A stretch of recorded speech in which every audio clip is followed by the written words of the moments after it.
বটির মধ্যে আলুগুলো কেটে আমি একটা বাটিতে রেখেছি। এবার শিলের মধ্যে আমি সর্ষেটা বেটে নিয়েছি।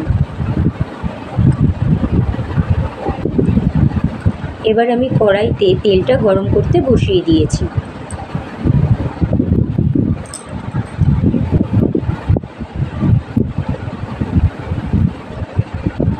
এবার কড়াইতে তেলটা গরম হয়ে গেছে। এবার এর মধ্যে আমি কালো জিরে ফোড়ন অ্যাড করলাম। এবার কালো জিরেটা তেলের সাথে ভালো করে নেড়ে নিতে হবে অনেকক্ষণ ধরে।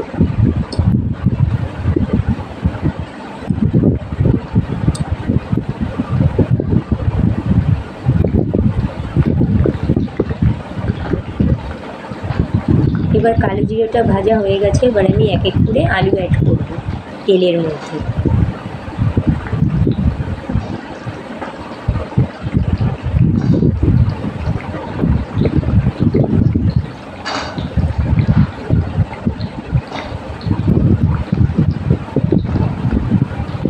এক এক করে আমি সব আলুগুলো অ্যাড করছি তেলের মধ্যে।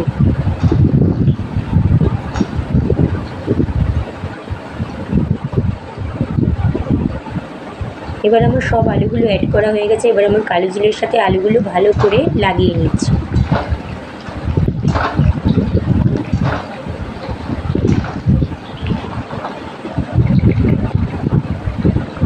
এবার আমি পরিমাণ মতো লবণ,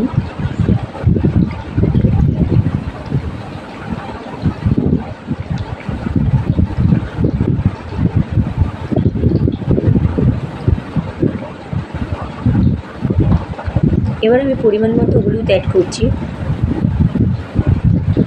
এবার আমি হলুদ আর লবণ দিয়ে আলুটাকে অনেকক্ষণ ভালো করে ভেজে নিচ্ছি।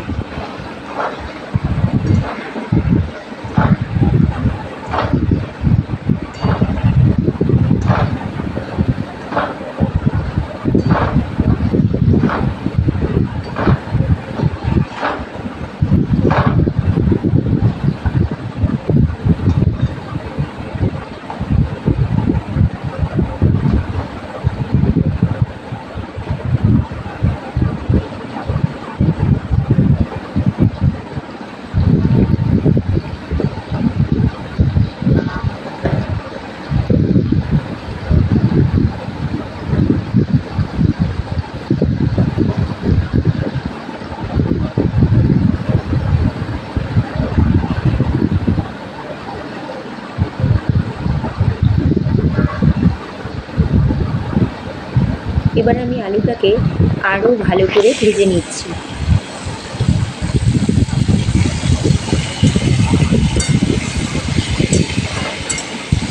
দেখো ফ্রেন্ড, আলুগুলো হালকা হালকা লাল হয়ে এসছে।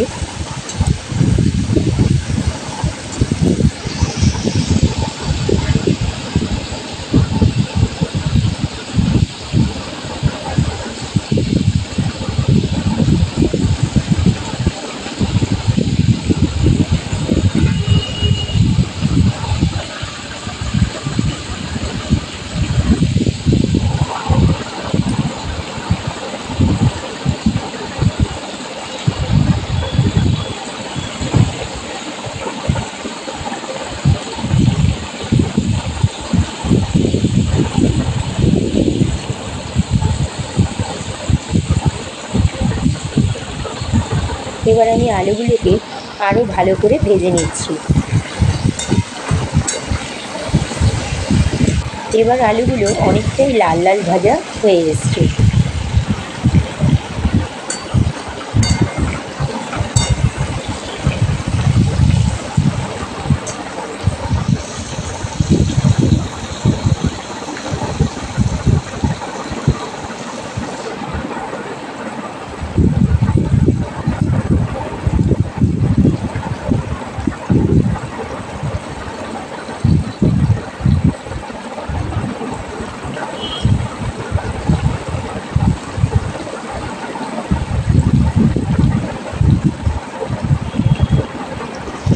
এবার আমি আলুগুলোকে আরেকটু ভালো করে নেড়ে নেব।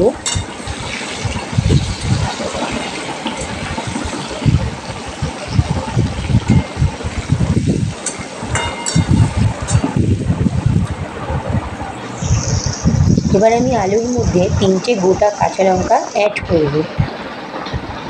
এবার আলুগুলো আমার ভালো করে ভাজা হয়ে গেছে। এবার আমি এর মধ্যে সর্ষের জলটা অ্যাড করে দিলাম।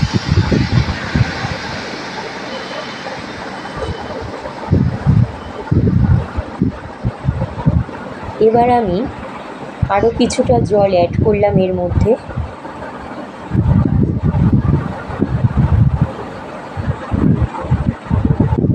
এবার ঝোলটাকে ভালো করে নেড়ে নিতে হবে।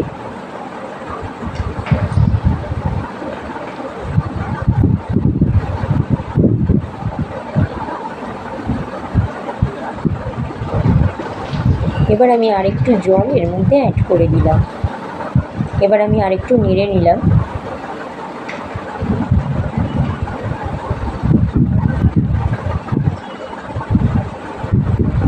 এবার আমি এর মধ্যে কিছুটা পরিমাণ হলুদ অ্যাড করলাম। এবার আমি ঝোলটাকে আরেকটু নেড়ে নিলাম। দেখো ফ্রেন্ড, ঝোলটা কিন্তু এবার টকবক করে ফুটতে আরম্ভ করেছে। এবার আমি এক এক করে ইলিশ মাছ এর মধ্যে অ্যাড করব।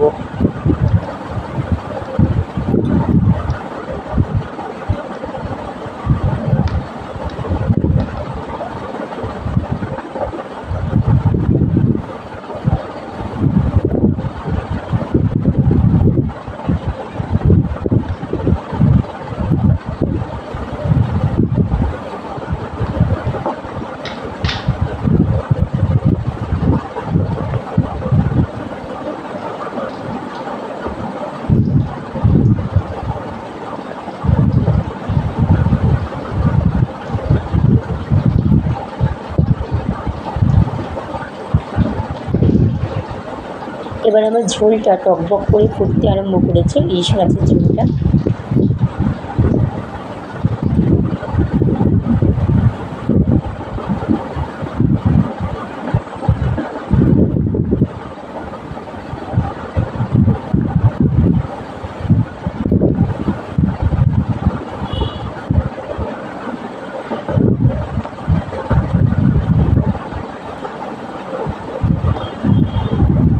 এবার আমি চেখে দেখব লবণ ঝাল সব ঠিকঠাক আছে কিনা ঝোলটার মধ্যে।